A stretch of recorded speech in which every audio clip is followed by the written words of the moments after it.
Welcome back to the Deep Dive, listeners. Today we're diving into a world where AI and humans might be playing by different rules, so to speak. We're looking at a paper that really gets into the nitty-gritty of modeling those strategic interactions, especially those where not every player sees the situation the same way. You hit the nail on the head there. So much of AI research, particularly when we think about how agents interact, kind of works on this assumption that everyone's got the same playbook. But what happens in the real world when, that assumption just doesn't hold up? Exactly. Like, imagine you have an AI system that's being evaluated, right? But what if the AI thinks it's being judged on, say, how helpful it is, while the human evaluator is actually worried about something completely different? Ooh, like if it might be dangerous or something? Yeah, precisely. Okay. I'm seeing where you're going with this. This paper gives us a whole new framework for thinking about and actually analyzing these kinds of tricky scenarios where perspectives really clash. Right. And this is even a step beyond the kind of stuff that traditional game theory usually tackles. Like, we have ways to deal with hidden information, but this is different. Totally. We're talking about cases where the agents might have completely different ideas about what game they're even playing, not to mention what the other players believe. It's kind of like he said, she said, but for AI. Perfect analogy. And to really get a handle on this, the paper introduces this new concept: incomplete information, multi-agent influence diagrams, or IMAIDs for short. Catchy, right? I'm sure we'll be saying that a lot today. But what's really cool is that it lets us formally model those situations where everyone's got their own perspective, even if those perspectives don't quite line up with reality. Okay, so let's break down exactly what these IMAIDs do. At their core, they build upon something called multi-agent influence diagrams. Think of those as graphical models, like visual maps that we use in AI to understand how agents interact, what decisions they make, and what outcomes they get. The big innovation with IMAIDs is that they allow us to represent each agent as having their own internal model of the situation, their own set of beliefs, if you will.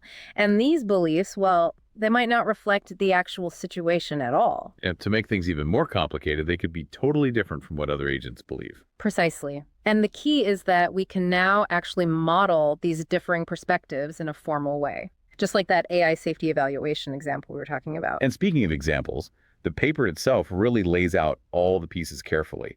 Like, it starts by reviewing what we already know about probabilistic graphical models in general. Right, the foundation. Yeah, so that includes the standard MAIDs we mentioned, but also other tools like Bayesian networks and influence diagrams, which we use all the time to deal with uncertainty and make predictions. They also go into how game theory has traditionally dealt with situations where information is incomplete. Especially the work of John Harsanyi. His contributions were really central to this whole area. Oh yeah, Harsanyi, he's kind of a big deal in game theory, right? Absolutely. He essentially showed us how to model situations with missing information, as if everyone had all the information, but they were just different types of players, each with their own private knowledge. Okay, that makes sense. The key part of his approach, though, was the idea of a common prior. A common prior. This is the assumption that everyone's beliefs ultimately stem from the same underlying probability distribution. Like, we all start from a similar understanding, even if we end up with different pieces of the puzzle. I see. And that brings us to the part where this new paper takes a different path. Exactly. They basically say, hey, that common prior assumption, it's a nice starting point, but it doesn't always work in the real world. So once they laid out all that background, they really get into the technical details, defining standard MAIDs and what we call extensive form games, or EFGs. Right. The nuts and bolts. We're talking about formally defining who the agents are, the different variables involved, chance events, decisions, the payoffs that everyone gets. They also talk about how those things are all linked together, cause and effect relationships, and what information each agent can see. And of course, we have to define what we mean by an agent's policy, their strategy, and that all-important concept of Nash equilibrium. Nash equilibrium. I feel like we've all heard that term before, but remind us what it actually means in this context. So think of a Nash equilibrium as a kind of steady state in a game. Okay. It's where no one can improve their own situation by changing their strategy alone, assuming everyone else keeps doing what they're doing. So it's like everyone's found their best move, given what everyone else is doing. Exactly. But here's where things get really interesting with this paper. Go on. That whole concept of Nash equilibrium gets a lot more complicated when the players don't even agree on what the game is. And that's where the real power of IMAIDs comes in. They formally define them as a collection of subjective MAIDs. Subjective MAIDs. Yeah, so we have this underlying objective model, which is kind of like the true state of affairs, what an outside observer might see. Okay. But then each agent has their own set of beliefs, which could be completely different, and those are represented by their own subjective MAID. I see. So like different versions of reality based on what each agent believes. Exactly. And then they introduce this coherence condition, which basically means that each agent knows its own beliefs. That sounds almost too obvious to even mention. I know, right?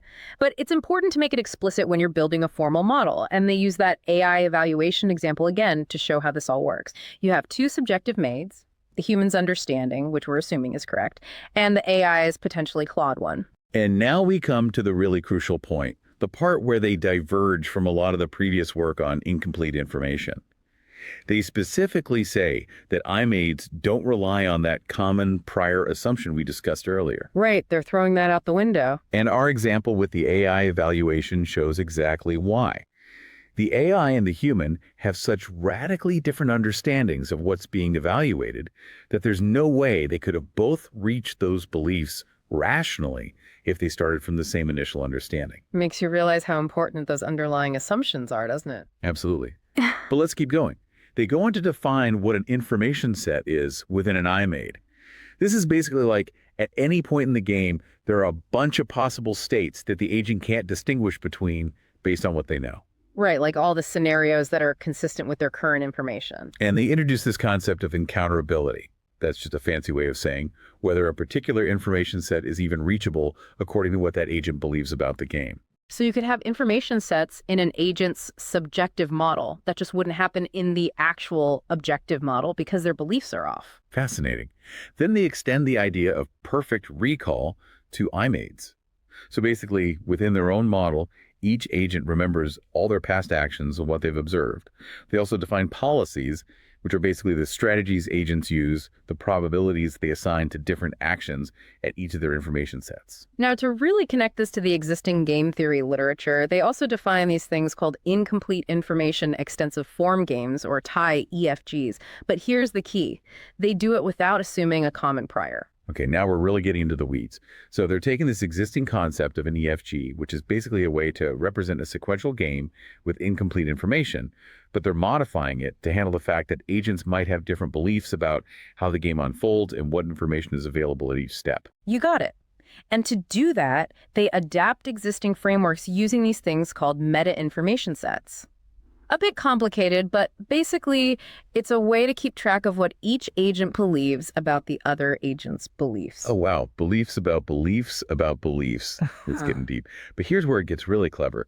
They actually prove that there's a formal equivalence between IMAIDs and IIEFGs at what they call the interim stage. That's after the agents have already figured out their initial beliefs. So that's a big deal, right? Because it means we can now apply a lot of the existing tools and solution concepts from game theory to this new framework of IMAIDs. Exactly. Like that concept of Nash equilibrium we were talking about earlier, they prove that under certain conditions, Nash equilibria actually exist for IMAIDs. That's because of this equivalence they established. Okay, so even in this more complex setting where beliefs might clash, we can still find these points of stability where no one has an incentive to deviate. In theory, yes. But they're careful to point out that, well, those standard Nash equilibria might not always tell the whole story when we're dealing with situations where beliefs are fundamentally inconsistent. So why is that? Why doesn't it always work out so neatly? Because the whole idea of a Nash equilibrium relies on this assumption that everyone has a shared understanding of rationality. Meaning everyone's acting rationally, and everyone knows that everyone else is acting rationally. Right. But when agents have completely different beliefs, what one agent considers to be a perfectly rational best response might make absolutely no sense from the perspective of another agent who sees the world differently. So how do we deal with that? How do we make sense of these situations where the standard tools of game theory might not quite cut it? Well, this is where the authors introduce another really important concept, finite depth IMAIDs. Finite depth, what's that about? It's based on the very practical observation that whether we're talking about humans or AI, no one really has the capacity to think about each other's beliefs infinitely. Like, I believe that you believe that I believe, and so on forever. Exactly. There's a limit to how deep those nested beliefs actually go. So we're talking bounded rationality. Right. We're not perfectly rational beings. We can't reason infinitely deeply about each other's minds. And finite depth time MAIDs try to capture that. They define these things called partial post policy MAIDs. Okay, now we're getting technical again. Sorry, but basically these are MAIDs where some agents' policies are fixed, and then they use those to build up these depth subjective MAIDs and depth time MAIDs, which are basically models where the nested beliefs only go down a certain number of levels. So we're putting a limit on how much those agents can reason about each other. Precisely. And this leads to the solution concept they propose for these finite depth models: recursive best response. Recursive best response. Sounds intense. It's actually quite elegant. They start by introducing an open-mindedness assumption. Which basically means that agents consider all the possibilities that their beliefs don't explicitly rule out. Right. They don't just get stuck in their own heads. They're open to different interpretations of the situation.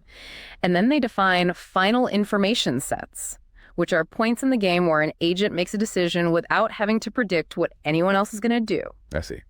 And they have this final decision assignment operator to handle those. Then they introduce the depth one best response operator and the reduce stack operator. Okay, I'm starting to lose track of all these operators. What do they actually do? Sorry, it gets a little technical, but basically they work together to figure out the best action in each level of the belief hierarchy. You start with the deepest level, where an agent is just reasoning about their own beliefs, and then you work your way up. So we're working our way up through those nested beliefs. Exactly. And the final solution you get by doing this repeatedly, it's called the recursive best response solution. Okay, so that's the outcome, where everyone is doing the best they can, given what they believe about the situation and about each other's rationality, but only up to a certain depth of reasoning. You nailed it.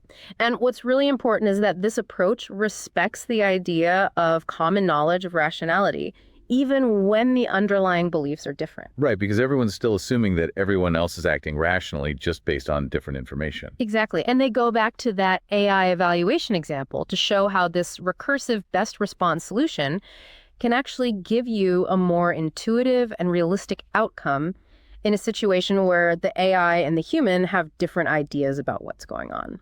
Wow, so this is really changing how we think about strategic interactions, especially when AI is involved. It's definitely a big step forward. And it's all the more impressive when you consider the historical context.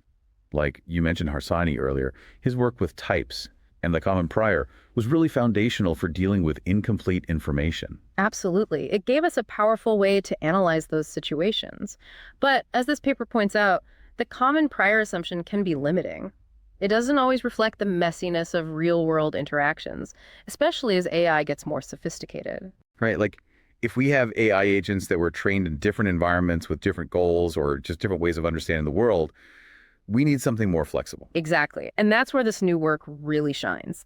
The need for models that can handle those kinds of divergent beliefs without relying on a common prior has become so important, especially in machine learning research. And this paper builds on a lot of the existing tools we have in machine learning, right? Like multi-agent influence diagrams themselves were an extension of earlier work on probabilistic graphical models, which are all about representing relationships between variables and dealing with uncertainty. Absolutely. IMAIDs are like the next generation, specifically designed to handle those subjective and potentially inconsistent beliefs we've been talking about. So if we were to sum up the key takeaway here, I'd say it's that IMAIDs give us a formal way to analyze situations where agents might actually disagree about the very nature of the interaction they're in. it's not just that there's some hidden piece of information. They might have completely different ideas about what game they're playing. Exactly. And that connection they make with those IAEFGs is also huge. It means we can tap into all that existing knowledge from game theory, but with a fresh perspective. Right. We can use those established concepts, but also be aware of their limitations when we're dealing with this new world of misaligned beliefs. And those finite depth IMAIDs and the recursive best response solution, they give us a much more realistic and practical way to think about how agents actually interact, especially when those agents might have limited reasoning abilities. So this is really relevant, not just in theory, but for actually designing and deploying AI systems in the real world. Absolutely. Think about it. If we want AI to interact with humans and other AI agents effectively and safely, we have to take into account the fact that they might be operating under different assumptions. Right, because if everyone's playing by different rules, things could get messy really fast. Exactly. And this goes way beyond just AI. Right? Oh, for sure. Like think about negotiations in business or international relations. Or cybersecurity, where attackers and defenders might have totally different models of each other's capabilities. And the implications for human AI collaboration are huge. Yeah, how can you really have trust and effective teamwork if everyone's got a different understanding of what's going on? Exactly. This framework can be really helpful in building AI systems that are more aware of those differences and can adapt their behavior accordingly. And it has big implications for AI safety research, too. Oh, absolutely. If an AI develops some flawed beliefs about its goals or how it's being evaluated, it could lead to unintended and potentially dangerous consequences. It's all connected to this bigger challenge of AI alignment, making sure that AI systems are aligned with human values and goals. And even with this idea of eliciting latent knowledge, getting AI systems to accurately communicate what they know, even if their internal representations are different from ours. It's a fascinating area of research, and this paper really lays the groundwork for tackling those challenges. All right, so that brings us to our novel Notion segment, where we take the ideas from the paper and brainstorm some potential future research directions. So where do we go from here? What are some interesting questions or extensions that come to mind? One thing that I think would be really cool to explore is using this IMAID framework to actually simulate how beliefs evolve over time through repeated interactions. Ooh, like how does the AI's model of the human's beliefs change as they interact more, and vice versa? Exactly. Imagine an AI assistant working with a human user over many sessions. How do those beliefs get updated?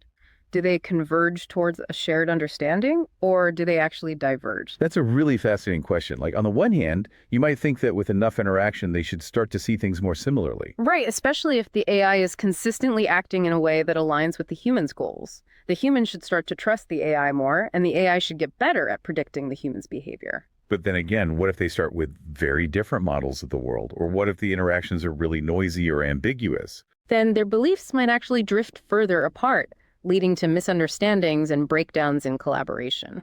That's kind of a scary thought, especially if we're talking about long-term human-AI partnerships. It is, and it highlights the importance of designing AI that can recognize and address those potential misalignments. This would have huge real-world implications. Absolutely. Like it could help us understand how trust develops or breaks down in teams, or it could inform the design of AI that can adapt to different perspectives and even proactively clarify misunderstandings.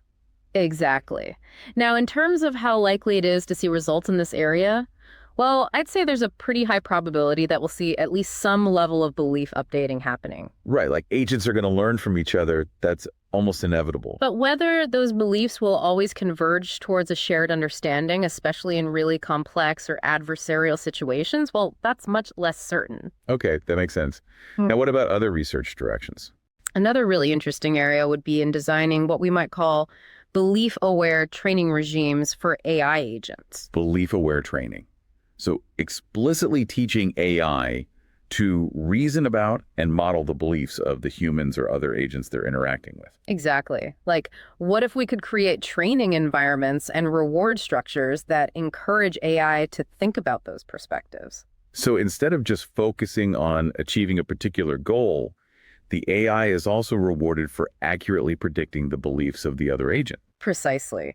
And that might lead to much more cooperative and predictable behavior. I can see how that would be really useful in collaborative settings. Definitely. And you could even go a step further and create these metagames within the training environment where the AI is specifically rewarded for anticipating and responding to the other agent's beliefs, even if those beliefs are incorrect. Ooh, that sounds like it could get really complex. Like, how do you even represent and measure the accuracy of another agent's beliefs? That's definitely one of the big challenges.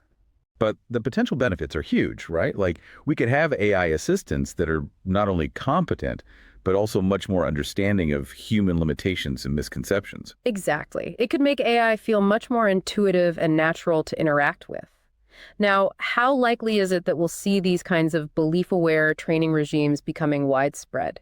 I'd say it's a medium probability in the near future. Yeah, I agree. It really depends on whether we can solve some of those fundamental challenges in representing beliefs and making the learning process efficient. But even if those specific research directions don't pan out exactly as we imagine, I think the key takeaway here is that this kind of foundational research on differing beliefs is really important for the future of AI. Absolutely. It's all about moving beyond those simplistic assumptions of shared understanding. Right.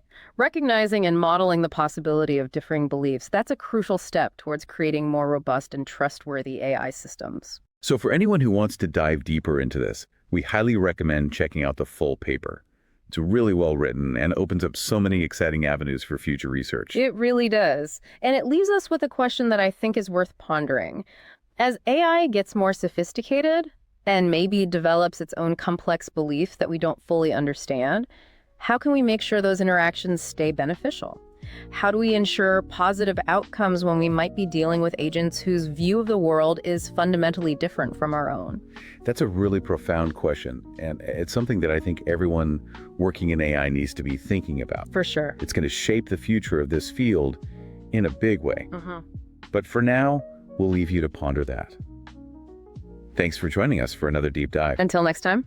And keep those critical thinking skills sharp.